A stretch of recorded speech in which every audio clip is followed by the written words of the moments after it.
Роял телевиз болон Малчин телевизийн үзэгчтэй энэ өглөөний мэндийг хүргэе. За энэ өглөө та нарт ямар зөвлөмж хүргэх гэж байгаа гэхээр хүн гэдэг хэдэн биетэй юм бэ? Энийг яаж арчил тордох вэ? Энэ талаар жоохон зөвлөмж өгөх гэж байна. За одоо энэ зурган дээр би та нарт жоохон ярьж өгье. За нэгдүгээр хүний хамгийн сайн мэддэг бие нь уурхт бие буюу махан бие. Махан бие. Тэгэхээр махан бие гэдэг чинь бид нар аюул сайн мэддэг. Тэгэхээр хүн гэдэг нь хүссэн хүсээгүй хоёр биетэй. Тэгэхээр энэ махан бие гэдэг байгаа бидний хамгийн сайн мэддэг бие чинь хүн гэдэг цогц юмны 10% нийцэлдэг. Ердөө 10%. Тэгээд үлдсэн 90% нь болох тэр нүдэнд харагдахгүй, гард баригдахгүй, чихэнд сонсогдохгүй, зөвхөн мэдэрч болдог юм далд бие байдаг. Тэгэхээр хүн хүссэн хүсээгүй энэ ил бие, далд бие гэж хоёр биетэй учраас энэ хоёр бие хоёулангийн нарчил торддог байх ёстой. Тэгэхээр энэ биеийг яаж тордох юм? Энэ ямар учиртай бие юм? Энэ талаар ярьж өгье. За тэгээд бид нар угаасаа энэ 10%-ийн мохон бие буюу бодит бие гэдэг тэртээ аюул сайн мэддэг. Тэгэхээр би хамгийн ихэд нөгөө далд бие гэдэг байгаа нүдэнд харагдахгүй, гарт баригдахгүй энэ биеийн талаар ярих гэж бодож байна. За сүүлийн үед хүмүүс одоо аура, гэрлэн бие гэдээ нэлээд сайн мэдээд байгаа. За энэ бие чинь ерөнхийдөө тэр 90%-ийн далд бие гэж одоо нэрлэдэг байгаа. За далд бие чинь өөрөө дотроо их олон янз. За нэгдүгээрт аура гэрлэн бие гэдэг байгаа энэ бие чинь бол нөгөө 90% далд бие чинь зөвхөн нэг нь. Энэ чиний хамгаалтын сүнсэн бие байдаг.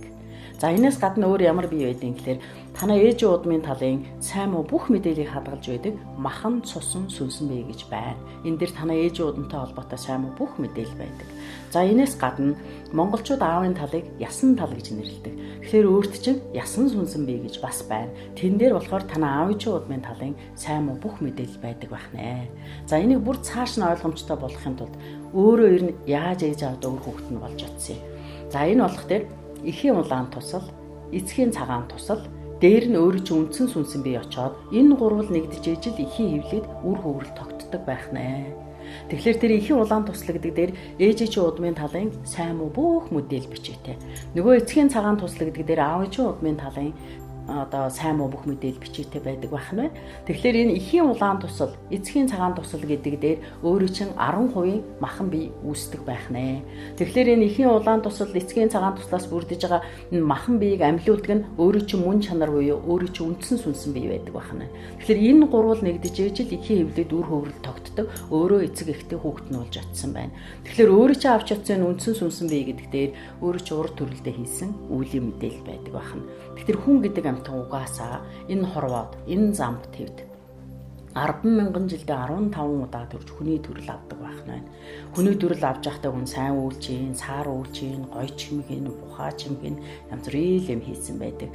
Тэгэхээр өөрийн чинь дээр авч очиж байгаа үндсэн сүнсэн бие гэдэг дээр та урд төрөлдөө хиттгэе төрж байгаа. Урд төрөлдөө ямар үйл хийж ийсэн сайн муу тэр бүх үеийн мэдээлэл өөрөө чинь үндсэн сүнсэн бие гэдэг дээр бичээтэй байдаг байх нэ. Тэгэхээр нөгөө далд бие гэдэг байгаа нөгөө 90% биеийг би хэдийгээр ингээд 4 янзаар салгаад нэрлсэн хэдий ч энэ бол базаад хэлэх юм бол энэ энерги бие бид нар сүнсэн бие аваараа гэд янз бүрийн нэрлэлээд байгаа боловч энэ бол энергийн бөөгнөрл. Тэгэхээр энерги устдаж алга болдгоо гэдэг шинжлэх ухаан баталсан байгаа. Тэгэхээр энэ устдаж алга болдгоо бие дээр бичээтэй байгаа танаа удмынхны чиний урд төрөлдөө хийсэн үеийн бүх мэдээлэл устдаж алга болдоггүй. Энэ удмаас удам төрлөөс төрөлд амжигтаад явж идэг ийм мэдээлэл байдаг. Тэгэхээр энийг шинжлэх ухаан генийн мэдээлэл гэд нэрлэжсэн байна. Тэгэхээр генийн мэдээлэл гэдэг чинь угаасаа устдаж алга болохгүй төрлөөс төрөл удмаас удамд амжигтаад явдаг ийм мэдээлэл байдаг шүү. За тэгэхээр энэ удмынхаа болон өөрийнхөө урд төрлийн аль мэдээллийн нэтгэвтэй байхын цайны нэм үү, муугүй нэм үү энэ тухайн хүнээс хамаардаг байх нэ. За тэгээд аль нөхцөлдөө чи сайныг итгэжүүлээд аль нөхцөлдөө мууг нь одоо итгэжүүлдэг энэ талаар энэ зурган дээр бас дахиад тайлбарлаад өгье. За одоо хүний байх ёстой энэ одоо жинхэнэ байх ёстой хэмжээ нь бол нэг ийм сайхан байдаг байх нь. Ерөнхийдөө энэ далд бие гэдэг чинь хэмжээд үзэх юм бол ердийн хүнийх 80 см-аас метр 20 метр 50 За тэгээд одоо гэгэрсэн одоо өөрийгөө ухаж ойлгоцсон өөрийнхөө дотоодтой холбогдсон хүмүүсийг болоод бүр улам том байдаг байх нь байна. Тэгээд тэр байтхаа одоо тэр ном уншдаг гэгэрч гэсэн хүмүүсийг болоод монголчууд ухаантай болохоор гигантин гэж нэрлэдэг байгаа шүү дээ. Яагаад гигантин гэж нэрлэдэг байгаа? Өөрөөр хэлбэл толгой дээр нь энэ гэрэл цацарч идэг. Дээд хүчтэй илүү холбоотой учраас энэ. Тэгэхээр бид нар гигантин гэж нэрлэдэг. За тэгээд дээрэс нь аль шашны байгууллагууд тэр лам ядагтан том хүмүүс дээр зураг хүргийн зурх дээр дандаа толгойд нь гэрэл ассан байгаар зурдаг. Энэ бол дээд хүчтэй холбогдсон гэгэрч гэсэн хүмүүсийн чанар байдаг байх нэ. Тэгэхээр бид нэр хизээ энэ өөрийнхөө далд биеийг норм хэмжээндээ байлгана. Энэ нөхцөл бол чи удмынхаа болон өөрийнхөө ур төрлийн хамгийн сайн сайхан мэдээллийг идэвхжүүлдэг байх нь байна. Танаахан юмд хүчрхэг байсан, ямар юмн дээр илүү онцгой байдаг байсан ч гэдэг юм уу. Энэ бүх сайн чанаруудыг өөртөө идэвхжүүлээд сайн сайхан байгаад сайн сайхан юмыг давтах нэ. Хэрвээ муу одоо өөрөөр хэлбэл энэ бохирдсан шиг ийм байдалд байх юм бол хэмжээг нь одоо жоохон болгох, өнгө зүсийг алдагдах, хэлбэр зүрсийг алдагдуулах ийм нөхцөлд бол яах юм гэхээр өөрөө удмынхаа болон өөрийнхөө ур төрлийн бүх муу мухай мэдээллийг идэвхжүүлэх нь байна. Тэгэхээр юу хэлж байгаа юм гэхээр нөгөө нэг удмынхаа талын мэдээллүүдээс танаа аавын талынхан, танаа ээжийн талынхан яаж зовдөг байсан, ямар хүндрэл бэрхшээл гардаг байсан, энэ бүх муухай ямыг идэвхжүүлээд чи энэ зовлон бэрхшээлийг давтаад явж гин гэсэн үг. Өөрөөр хэлбэл монголчуудын хөгжчүүлийн хэлдгээр бол энэ зурган дээр байгаа ийм далд бие ийм болгосон нөхцөлд бол хөгжчүүл ярьдэн штэ. Тэнгэр нь хайцсан хиймэргүй хүн байна гэж. Тэгэхээр тэнгэр нь хаяад хиймэргүй болоод ирэхдээ чи удмынхаа болон өөрийнхөө ур төрлийн зөвхөн муу мэдээллийг нэтгэвчүүлнэ. Тэгээд чи зовно, зүдрэн муу мухай болгоныг давтаад явна. Аашаа игчин хүртэл тэр муу аашаа гаргах юм байна. Энэ сайхан энэ байгаа нөхцөлийг хөгжчүүл монголчуудын хэлдгээр бол хиймарта тэнгэртэй хүн байна гэж хэлдэг. Тэгэхээр бид нар угаасаа хэлдэг штэ. Ажил амьдрал нь гоё байгаа. За гэр бүл нь сайн сайхан байгаа. Энэ амжилттай байгаа хүмүүсийг бид нар хиймарта тэнгэртэй хүн шүү гэж ярьдаг. Хиймарта байх гэж энэ далд бие норм хэмжээндээ байхыг хиймарта байх гэдэг юм. Тэгэхээр энэ хиймарта тэнгэртэй байж ижил хүний ажил амьдрал бүх юм сайн сайхан байдаг байх нэ. За тэгэхээр өнөөдрийн нөхцөлд би хэлсэн шүү дээ. 90% далд бие яаж арчил тортох вэ гэж. За тэгэхээр би нэг 3 ваананд орох тухай зөвлөмж өгөх гэж байна. 3 ваананд.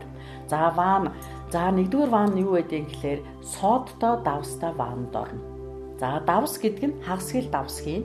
За энэ дээр заавал далайн давс гэж хэлэхгүй. Уулын давс, нуурын давс, жамц давс гэд хямдхан давснууд байдаг. Тэрнээс хагасгалыг хийх нь ваанда. За тэгээд дээрэс нөгөө хүнсний сод гэдэг юм хайрцагтай сод байдаг ш. За тэр хайрцагтай содын талыг хийх нэ. Өөрөөр хэлбэл содтой давстай ваанд орж ирдэг нь байна. За тэгээ ваанда ороод хэвтэж байхдаа ерөнхийдөө бол энэ толгоогоо гаргаад ингэж булхаж орно. За тэгээд энэ содтой давстай усанд орж байхдаа температур нь бол ерөнхийдөө биеийн температур шиг 37.8 байна. За максимум 40 градус байж болно. Инээс илүү байж болохгүй. За тэгээд тэр ваанда орохдоо унтахынхаа өмнө л орно. Орой унтахын өмнө орно. За тэгээд тэр ваанд хэвтэж байхдаа вааныхаа дөрвөн буланд нэг лаа тавина. За тэгээд хөлнийхээ хэсэгт хөлнийхээ доор бас нэг лаа тавина. Өөрөөр хэлбэл 5 лаа тойруулаад тавих нь байна. За ваантаа усанд орж байхдаа зөвхөн толгоогоо гаргаад ингээд булхаж орно аль боломжоор. Тэгээд хэвтэж 15 минут хэвтэхдээ хөлнийхээ тэнд байгаа лааны дүлийг харна. 15 минутын турш усандаа булхаад лааныхаа дүлийг ширтээ хэвтэх нь байна. За тэгэхээр давс гэдэг чинь яа гэв? Давс гэдэг чинь чиний биед байгаа муу мухай юмыг эд эрхтэнд байгаа бүх юмыг сорж гадагшлуулах нь байна. За сод гэдэг нь ямар үйлчлэгээ үзүүлэх юм гэхээр хүний бие организмын 70% нь ус, тархины 90% нь ус. Тэгэхээр энэ ус чинь хүчлэг шүтлэг байдал нь алдагдсан байдаг. Тэгэхээр энэ тэнцвэрт байдлыг сод бий болох нэ. Тэгэхээр энэ уламж дангаа ухаанд угаасаа дорн дахны ангаа ухаанд дэвтээлгийн арга гэж байдаг. Энэ бол энэ л арга. Тэгэхээр ингэж ваанд орох нэ. За эхний ваан давстай содтой ваан 15 минут орно. Би маш их хөлрөн, маш их халуун шатна. Ваанаасаа гарах дээрээ бүлээн усаар биеэ зайлаад шууд орондоо ороод хэвтэнэ. За нэг дахь ваан нь энэ шүү. Хоёр дахь ваан нь сүйтэй ваан. Орох зарчим нь яг ижилхэн 40 градусаас илүү байхгүй 15 минут хэвтэн гарахдаа зөвхөн усаар зайлаад орондоо орно. Нөгөө 5 лагаа ториулж тавина. Хөлдөх лагаа бас ширтэнэ. За ингээд хоёр дахь ваан сүйтэй ваан хямд орж ийн гэсэн үг. За одоо хэр сайхан цэвэрлэгдэж яаж байгаагаа мэдхийн гэхэлэр эхлээд одоо сүйтэй хямж гой зэгэл харагдана. Тэгээ гарахтаа нөгөө сүйтэй ваан чинь хярам чинь зэхэр саарл болцсон байдаг. Энэ бол муухай юм гарцсан гэсэн үг. За 3 дахь ваан нь болохоор гангата ваан. Хагас хил ганг худалдаж аваад 3 литр усанд буцалгаад өтгөн цай болтол нь чамчих нь байна. Тэгээд дараа нь гангаа шүүж аваад нөгөө өтгөн цайгаа ваандаа хийх нь. Тэгэхээр өтгөн цайтай ганганы ваанд орох нь байна. Орох зарчим нь бүгд ижил шүү. За нэг ганцхан ялгаатай юм нь юу юм гэхээр нөгөө хандалцсан одоо өтгөн цайнаасаа аяган жоохон тасалж аваад буцалсан ус хийгээд тэгээд тэрийг дотроосоо уух нь байна. Бус зарчмаар авал ижилхэн. За тэгэхээр энэ 3 вааныг та нар нэг дараалж ороод хийгээд үзээрэй. За тэгэхээр тухайн 3 ваанаа аль нэг нь танд маш их таалагдана. Аль нэг нь илүү хөвөлчлөн. За энэ ваанд орж байгаа энэ үйлчилгээг хийж хахад нэгдүгээрт хүн маш их хөлөрдөг. Хоёрдугаарт маш их унгуулна, хэрхрүүлнэ. За тэр байтхаа гүйлгэнэ. За нэг иймэрхүү юм явна. За энэ юу хэлж байгаа юм гэхээр өөрийн чинь бие организм өөрийгөө цэвэрлээд хэр буртгаа гадагшлуулж байгаа хэлбэр шүү.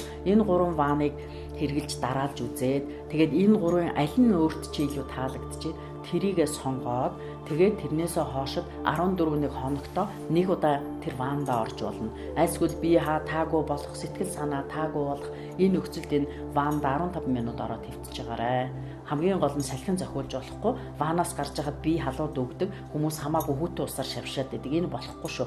Нуруу муруу татна шүү. Тийм учраас бүлийн усаар зайлаад шууд орондоо ордог байх нэ. За энийг хэрэгжүүлээд үтцэцгаагаарай. Баярлалаа. Баяр та.